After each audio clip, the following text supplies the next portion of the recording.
Muy buenas noches, estamos en vivo en la pantalla de Cable y Diario, el canal del diario El Litoral. Recuerden que pueden comentarnos, hacer sus comentarios, sus opiniones, sus preguntas, sus consultas, sus críticas al teléfono que ya vamos a poner en pantalla. Estamos llegando a San Vicente, hacia el oeste de la provincia, a San Jorge, hacia el centro-sur, a Paraná, el Gran Paraná y al Gran Santa Fe también, San Carlos, las colonias. En algunos días vamos a sumar tal vez a un especialista en economía, tal vez, de las colonias, que nos explique un poco los temas de coyuntura que casi nunca entendemos perfectamente y que puede desasnarnos a todos. Un breve comentario antes de presentar a los invitados de esta noche. Hay una fuerte crítica del Ministerio de Seguridad, del Poder Ejecutivo a la Corte, en este caso porque hubo una situación que se está investigando en donde aparecieron armas que estaban en poder de la policía y que por un convenio del Ministerio de Seguridad con la Corte Suprema de Justicia en noviembre del año pasado, se había resuelto que 715 armas sean fundidas en el horno que contrata la Corte cada vez que debe fundir un arma de fuego. Lo que sucedió es que hubo un recorrido, había 715 armas en el Departamento de Logística de la Unidad Regional 1 en noviembre del 2015, que por distintos motivos, 9 milímetros, calibre 11.25, un par de ametralladoras, varias municiones, que por una u otra cosa fueron siendo relegadas y se fueron poniendo en el canasto de las armas vetustas.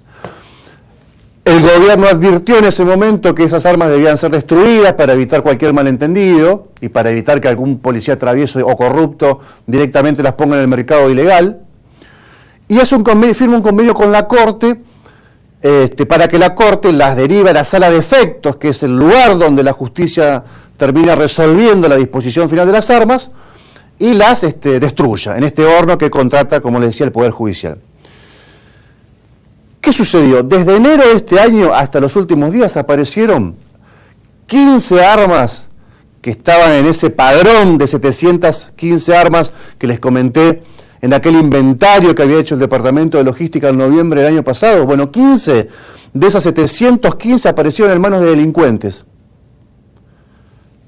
Delincuentes que ni siquiera repararon, salvo en un caso, en limarle la numeración. La numeración estaba intacta, por lo cual fue muy fácil para el pesquisa, que secuestró el arma de fuego, preguntarse, bueno, esta tiene la numeración, ¿quién es el propietario de este arma encontrada en un hecho delictivo?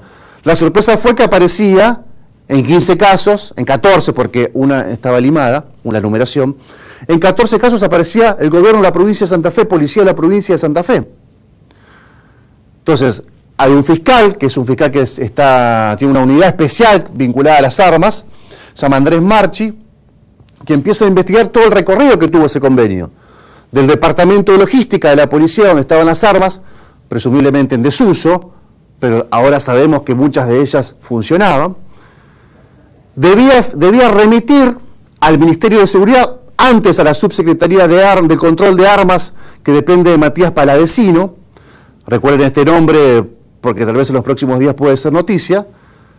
Y Matías Palavecino le informaba al Ministerio de Seguridad, todo por acta, que ponía a disposición las armas del Departamento de Logística.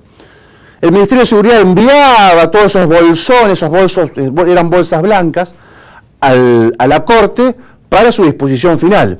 Entonces estaba el recorrido del D4 al Ministerio de Seguridad y del Ministerio de Seguridad a la Corte. ¿La Corte qué tenía que hacer? Enviarla al horno de fundición y destruirlas. Evidentemente en un tramo, este triángulo, ¿no?, que hace el recorrido D4, Ministerio de Seguridad, Ministerio de Seguridad, Justicia, Justicia-Horno, se corrompe la cadena de custodia y uno o varios funcionarios policiales y o judiciales se quedan con un número de armas hasta ahora sin poder establecer con precisión, y ellos mismos o a través de un tercero las ponen en el circuito negro.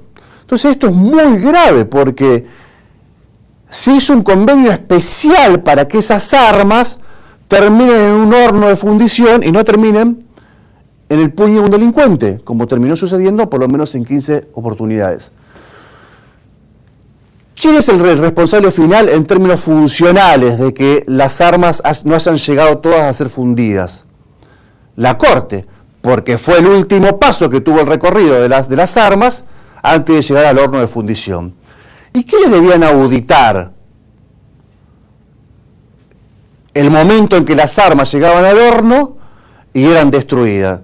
Evidentemente, funcionarios que dependen de la Secretaría de la Corte Suprema de Justicia de la provincia y funcionarios policiales cuando son muchas las armas que se van a destruir, como fue este caso.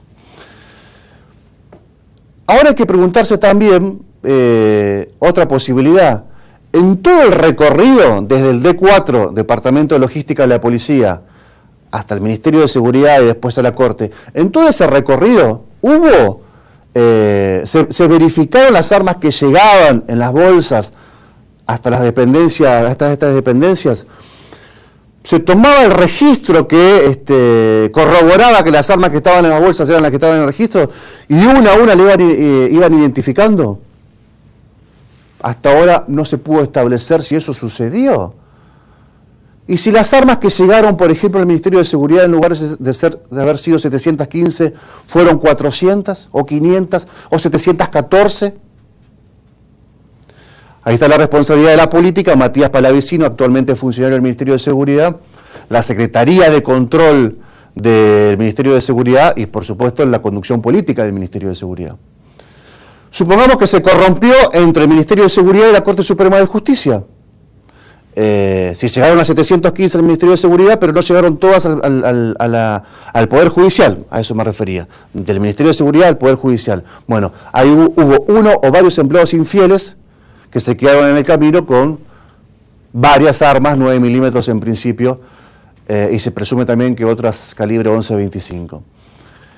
Es decir, hay un sinnúmero de responsabilidades funcionales que no significan, por derivación, que además tengan responsabilidades penales, pero estás muy cerca de tenerla. Si sos un empleado policial o judicial y te quedaste con armas en tu dominio que debían ser destruidas y la agarrás que otro recorrido que no es otro destino que no es el de ponerla en el circuito ilegal, no aparece como otra posibilidad. No aparece destruirle el percutor y colgarla en el living de tu casa como una reliquia. La verdad que es impensado eso.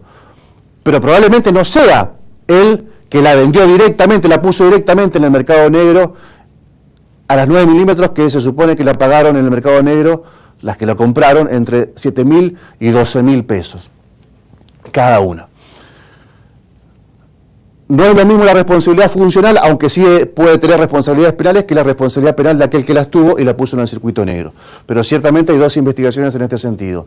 El que corrompió la cadena de custodia por negligencia o por deliberada intención de hacerlo, y el que las puso en el circuito negro, que no siempre son los mismos. No siempre son los mismos. Es el segundo capítulo que tiene chispazos el gobierno con la Corte. El primero fue por las salidas transitorias de los detenidos en las distintas unidades penitenciarias de la provincia de Santa Fe, cuando discutieron Puyaro, ministro de Seguridad, y el presidente de la Corte, Rafael Gutiérrez, sobre el porcentaje, la estadística de la tasa de fracaso que tienen las salidas transitorias. Lo contamos hace un par de días acá. Si tomamos todo el universo de salidas transitorias otorgadas a toda la población penitenciaria, la tasa de fracaso es del 2%. Si tomamos a un preso que incumplió con la salida transitoria, y evidentemente se agranda la estadística, porque es un preso que no volvió. Ahora, ese preso tal vez haya vuelto 10 veces anteriormente. No había fracasado el sistema. Pero cuando fracasa una vez, el preso no vuelve, evidentemente se ensancha la estadística. Cuando se toma el preso por unidad y no el volumen de salidas transitorias otorgadas, evidentemente hay un problema de interpretación ahí, en donde los dos tienen razón, al mismo tiempo los dos están equivocados. El servicio penitenciario elabora los informes, pero que no son para el juez de ejecución penal o para todos los jueces, porque ahora todos los jueces son de ejecución penal, decisorios, no son vinculantes, no hay que hacerle caso. Además se sabe que en el servicio penitenciario muchas cosas están tarifadas, muchas cosas están tarifadas y lamentablemente no se ha roto ciertos vínculos de corrupción dentro de las unidades penitenciarias, y por lo tanto el juez es el que tiene la última responsabilidad de decidir al respecto. Para concluir, la Corte Suprema de Justicia, una vez más, por lo menos a través de su presidente Rafael Gutiérrez, está respondiendo a las críticas de un sistema. Y hay que reconocer que la última vez que el gobierno se peleó con la Corte fue Gabriel Somaglia contra Rafael Gutiérrez, que ya es un histórico.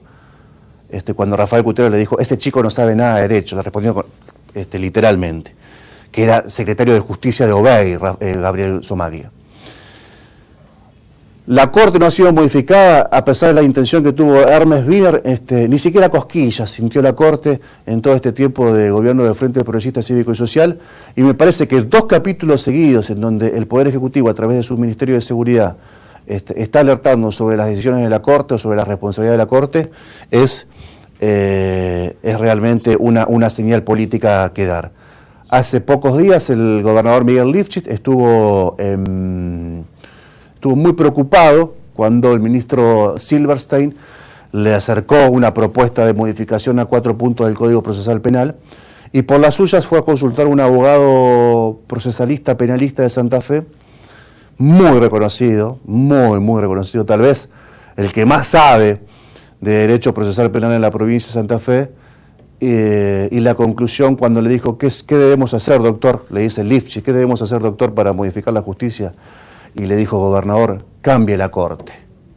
Tal vez hay que empezar a pensar que muchos se pueden estar jubilando, que otros están desde hace mucho tiempo jugando su partido, y el gobierno provincial ojalá tenga esta vez el interés, como lo tuvo Hermes Wiener, de por lo menos poner a consideración del público todos los errores de la justicia y sobre todo todos los errores que tiene la Corte Suprema de Justicia, que es un poder muy fuerte, que no ha sido modificado en mucho tiempo, y que ciertamente es un mecanismo de presión para la conducción de la política santafesina. Pausa, tras la pausa hablamos con el dirigente de UTA Agrafogo sobre el problema del empleo, la ley antidespidos y la situación local.